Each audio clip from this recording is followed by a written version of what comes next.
Well, U.S. Secretary of State Marco Rubio spoke from Capitol Hill in Washington, D.C. He addressed the escalating Iran-U.S. conflict following the strikes on Iranian targets. Speaking about the broader conflict, Rubio also said the United States, along with Israel, will intensify its air campaign against Iran.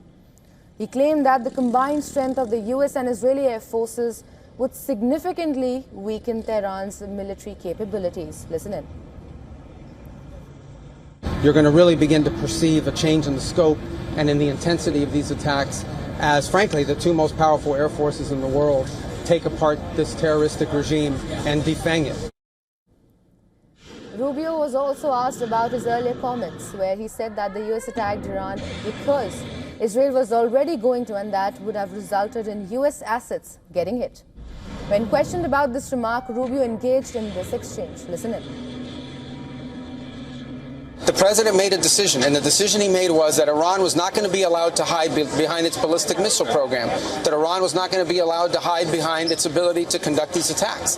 That decision had been made. The president systematically made a decision to systematically destroy this terroristic capability that they had, and we carried that out. I was very clear in that answer. This was a question of timing, of why this had to happen as a joint operation, not the question of the intent.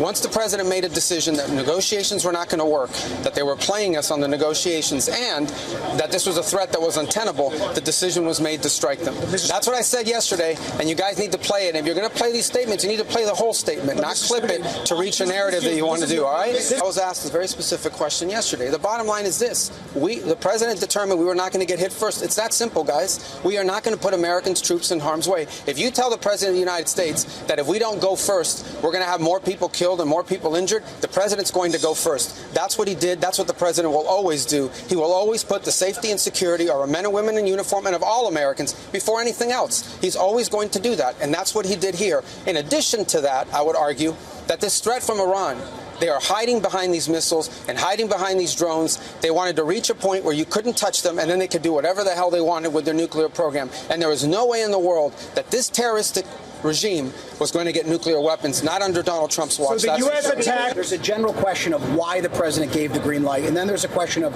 why did it have to happen this weekend? Are you saying it had to happen this weekend because of that Israeli action? No, this weekend presented a unique opportunity to take joint action against this threat.